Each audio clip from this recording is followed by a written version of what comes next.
น้องลายแม่นบ่ลาถึงเข้ามาบ่ดนปานใดกลายเป็นคนสำคัญให้มาเป็นคู่แข่งของอายที่มาให้ปองน้องมาตั้งนานเห็นเจ้ากับเขาหยอกกันอายเหมือนหัวใจอายสวนออกไปใส่ก็บอกเคยว่าบัดกับเขากินเขาเบิ่งหน้ามีแต่มองไปเคยให้อายไปเล่นโพดบ้านเดี๋ยวนี้มีแต่เขาข้างกายตำแหน่งคนรู้ใจสงสัยอายสิเปล่าอายแค่เขาหรือใจเจ้าลำเอียงจึงเป็นได้เพียงคนเทแค่น้องแค่ชั่วคราวลืมใส่สุดขีดยังเทียบบ่ติดคนใหม่ยังเขาคนครองฉันหัวใจเจ้าคือสิเป็นเขาแท้ๆเจ้าคือสิมักเขาหลายแม่นบ่ลาห่างเหินอายแบบบ่หัวซาทั้งที่เคยแค่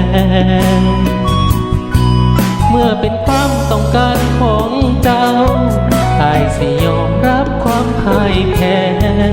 หลีกทางให้อย่างแฟร์แม้เจ้าลำเอียง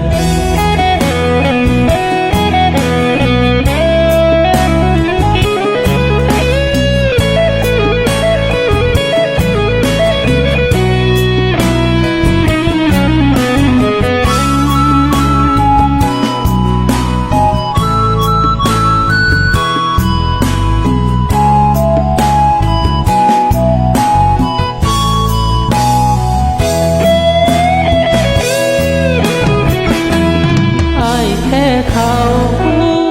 หรือใจเจ้าลำเอียง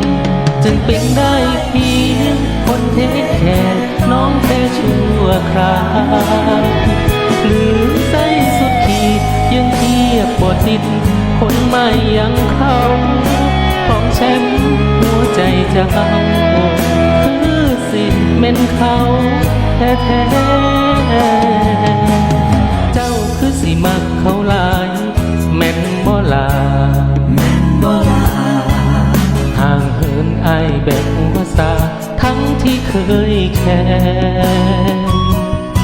เมื่อเป็นความต้องการของเจ้าอายสิยอมรับความพ่ายแพ้หลีกทางให้อย่างแฟร์แม้เจ้าลำเอียงหลีกทางให้อย่างแฟร์แม้เจ้าลำเอียง